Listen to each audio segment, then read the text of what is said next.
tayo. Sino dyan? A cup of water, bowl of water, and this. Eto na to, wala na talaga. Ito na talaga yung todo. The butter Tingnan natin. is Guwapo ba? melting. May itsura-itsura. Papunta na doon. Magaling ba sumayaw? Papunta na doon, nag-toll gate lang. Na-traffic lang. Stir. Magaling ba sumayaw? Magaling ka bang sumayaw? Konti. O pues, konti lang din ang maririnig. Butugtog para konti ang masayaw mo. Ito. Oh, perfect. Halika na. Sige, artista na raw yan.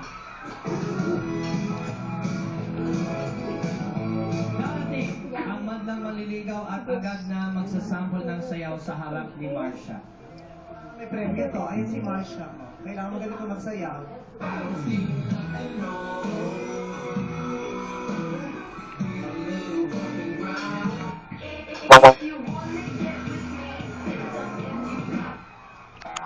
Sino nagsabi sa'yo mag-ice skating ka rin? Madulas.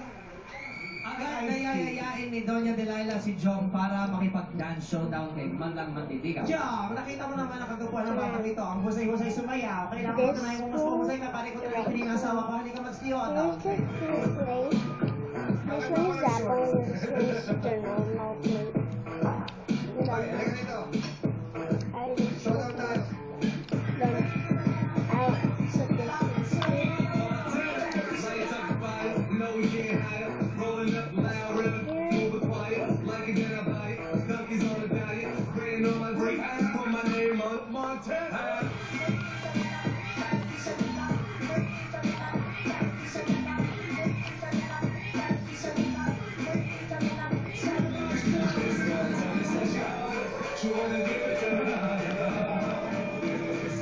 Teka lang, ang dami ng step na nagawa ni Jong.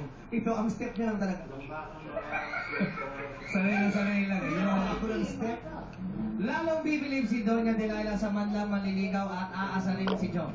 Talaga, ang husay talaga ng batang ito. Konti lang ang moves, walang masyadong effort, pero ang lakas ng dating. Hindi na kailangan gumawa ng maraming step. Salamat. Halika, bibigyan kita ng pakinti para makabili ka ng bagong driving shoes. Maraming salamat. Gusto ko ganyan din, two-toned. Pero, biglang darating ang mga polis na sina Isko at Long na gumugulong-gulong.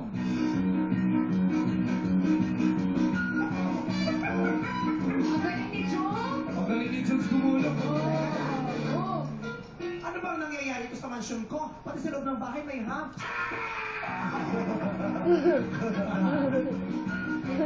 Hindi kaya, palis kami.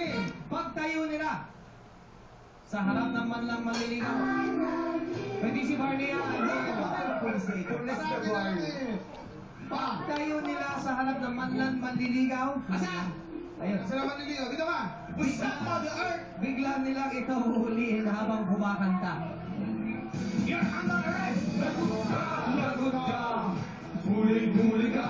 Dito ka! Huling-huli ka! May nagsama kang Lagot ka! lagot ka! Isusumbong kita, iba-ibang iyong mga mama. Yan! Magpapaliwanag sina Isko at Long in English kung You- bakit nila inaresto ang Madlang Manliligaw. You are under arrest! You are under arrest! You huge! Huge.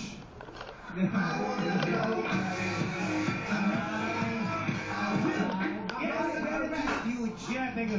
You have a right to remain silent and when you say anywhere and will be used against you under the court of law. You have a right to an attorney. If you can afford to an attorney, won't be provided for you. You understand what coming out of my mouth? Mother Earth! Yan lang nasabi. Defend yourself in English. Come on! Tell them that you are innocent because a man is innocent until proven guilty. Yeah, exactly. I'm not I'm not what? I'm not. criminal. I'm not criminal. Why are you not criminal? I'm not criminal. Because of the two-tone driving shoes. This man is under arrest for violation of another. Oh, what? What's up, Mother Earth? For theft. He is under arrest for theft. For theft. You know what theft is? Tap. Ay, di ba bingi yun? Bingi, ha? No. Tap. Theft. That's near UN Avenue. That's right. Stop.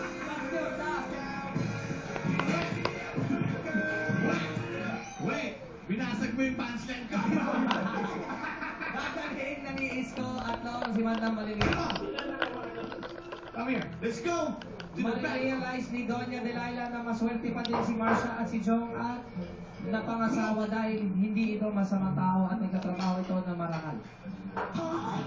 Lalambot ang puso nito kay Jong at mapapayakap siya dito. Buti na lang pala. At hindi ko ipinilit yung lalaking yun na mapang-asawa ng aking anak. Dahil kung hindi, napasama pa ang kanyang pamilya. Buti pa ikaw, simple ka lang, ngunit mabuti ang kalooban. Sabi ko naman sa inyo, Mama, Magagalit ba, Isri? kahit na ganito ang itsura ko, pagkakatiwalaan niyo ako. Tama, anak! Sana hindi kayo kukwento ang dalawa. Tatampanin ko kayo ng salapi. Kinakausap mo yung asawa ko eh. Kinakausap ko yung asawa mo para bumalik ka sa'yo dahil napatunayan ko na hindi ka dapat yung lalaking direto kung sino mapang-asawa mo dahil masamang tao siya. Kaya ito na yung asawa mo, babalik ka sa bahay ko. Eh nanay, matagal pa namang alam na yun. Hindi Na ko ano? kailangan sabihin sa akin na okay ang napili kong asawa. Mama. At pagbibigyan na ni... Lola. At pagbibigyan na ni Doña Delilah na magka-moment si Jong and Marsha. Okay, pagka-moment kayo. Magkakatitigan sina Jong and Marsha. Dito tayo sa harap ni Mama. Aray! Kanina ka pa. Alam mo, Marcia, lahat naman kaya ko tiisin.